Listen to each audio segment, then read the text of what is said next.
उठाते। वो कथा किस तरह कहते,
कछु कथा सुनन के बदले में, दादा कछु कथा सुनन के बदले में चप्पल जूता ले जाते।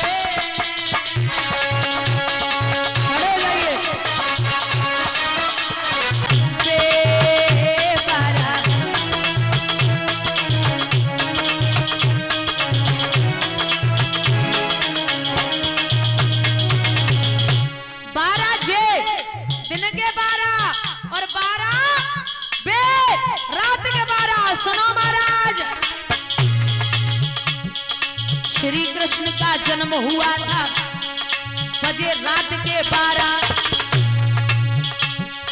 श्री कृष्ण का जन्म हुआ था बजे रात के 12 और श्री राम का जन्म हुआ था बजे दिन के 12।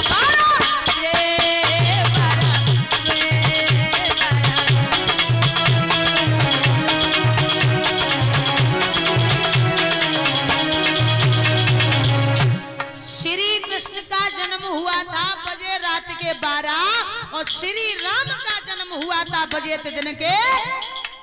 और सुनिए, बावन भगवान का जन्म हुआ था बजे दिन के 12। बावन भगवान का जन्म हुआ था बजे दिन के 12 और श्री कृष्ण की बजी बसुरिया बजे रात के 12।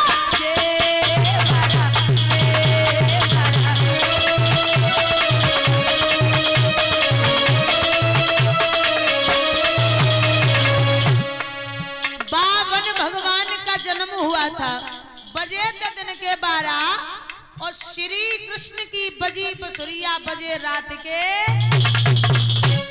और सुनो, अर्जुन ने मछली को भेदा, अर्जुन ने मछली को भेदा बजे दिन के 12। अर्जुन ने मछली को भेदा बजे दिन के 12 और पांचांग उठा के देखो राशि होती 12।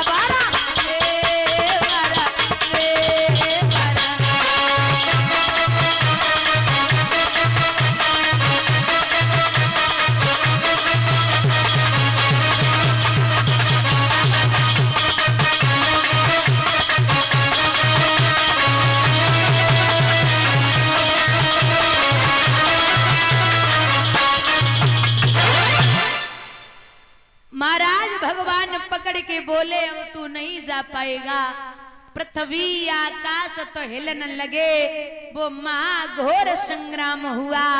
आखिर नरहरि के हाथों से निश्चर का काम तमाम हुआ। जब हिरण्याकश्यप मारे गए तो बड़ी सी जीभ, बड़े बड़े नाखून, लहू टपक रहा है। महाराज देवतागण पीछे हटने लगे।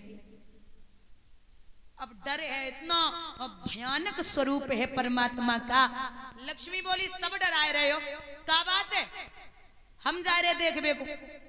अच्छा, पति चाहे कितने भी गुस्से में हो और पत्नी सज धज करके एक बार मुस्कुरा दे, सब गुस्सा शांत। कितनी खुश हो गई है। हाँ सच्चाई है। बोले मैं जा रही हूं।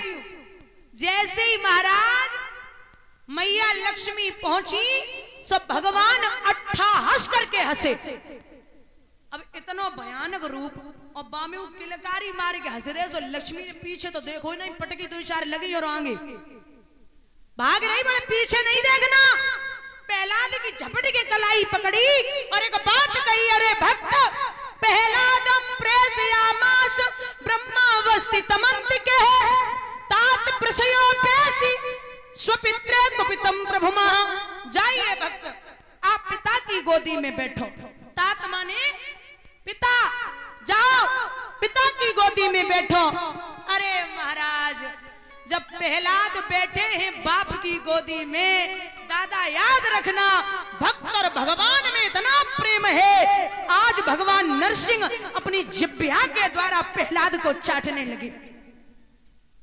जिह्वा के द्वारा प्रहलाद को चाट रहे भगवान बैठे बैठे। देवतागण सोच रहे, अरे परमात्मा स्वरूप तो समझ ही नहीं आता। नाथ ये लीला कितनी विलक्षण है, आपकी लीला मेरे समझ ही नहीं आती। आप कहां क्या कर दो। प्रहलाद टकटकी लगाए के पिता को चेहरा देख रहे। अरे भक्त, आप हमसे कुछ मांग लो। बोले नहीं, कुछ भी नहीं चाहिए। अरे मांगो तो सही। तो वो छोटा सा बच्चा जवाब देता है कि हे प्रभु, अगर कुछ देना चाहते हो तो एक चीज दे दो। क्या? हमारे पिता को बैकुंठ धाम। भगवान बोले, अरे बाबरे, तेने तो कुछ ना मांग पायो। क्यों? जो मेरे हाथों से मरा है वो सीधा बैकुंठ में गया, उसे मांगने की जरूरत नहीं है। तथास्तु। अच्छा, आप ध्यान देना, भगवान के जो नाखून थे उन नाखूनों में मची खुजली। भगवान ने वो नाखून उमर के वृक्ष में चुभो दिए। खुजली शांति हो गई। लेकिन उमर का वृक्ष होता है ना, उमर के वृक्ष ने जवाब दिया कि आपने तो नाखूनों की खुजली शांति कर ली, लेकिन मुझे कुछ नहीं दिया।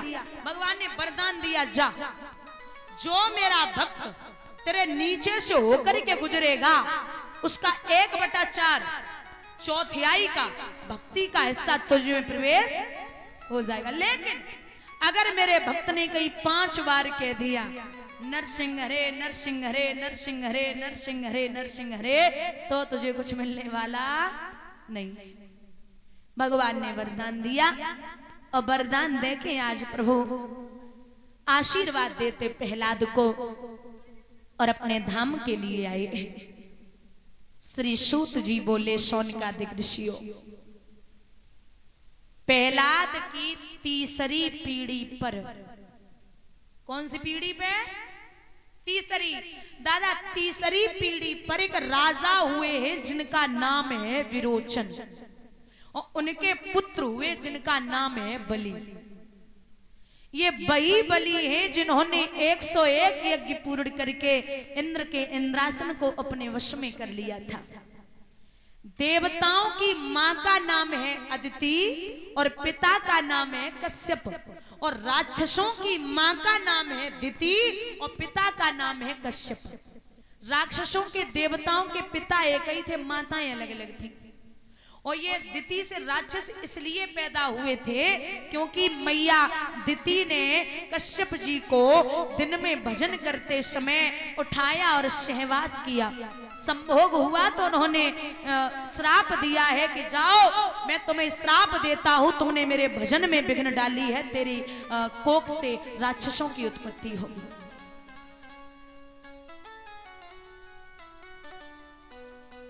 ये यहाँ लोग ये कहते हैं, मैंने कई बार सुना है कि अगर बच्चा पैदा हो तो माँ पे, वो बेटी पैदा हो तो माँ पे जाती है और बेटा पैदा हो तो बाप पे जाता है। ऐसा कुछ नहीं है। चाहे बेटा हो चाहे बेटी हो, सबसे ज्यादा असर माँ का पड़ता है। क्योंकि अगर दादा माँ का असर न पड़ता तो विश्व सर्वा ब्राह्मण के यहाँ राक्षस रावण पैदा नहीं होता, क्योंकि उसकी माँ केतकी राक्षसी थी। और अगर माँ का असर न पड़ता तो हिरण्याकश्यप राक्षस के यहाँ भक्त प्रहलाद पैदा नहीं होता, क्योंकि उसकी माँ कयादु भक्तनी थी। बोलिए गोविंद भगवान की। यहां स्वयं अदिति और कश्यप ने विचार किया कि ये राक्षसी प्रवृत्ति का दिति का बेटा राज सिंहासन पर बैठा है, तो मैं ऐसे तो नहीं हार मान सकती। लेकिन राजा बड़ा न्याय प्रिय है, लिखा भी है दादा, राजा वो मर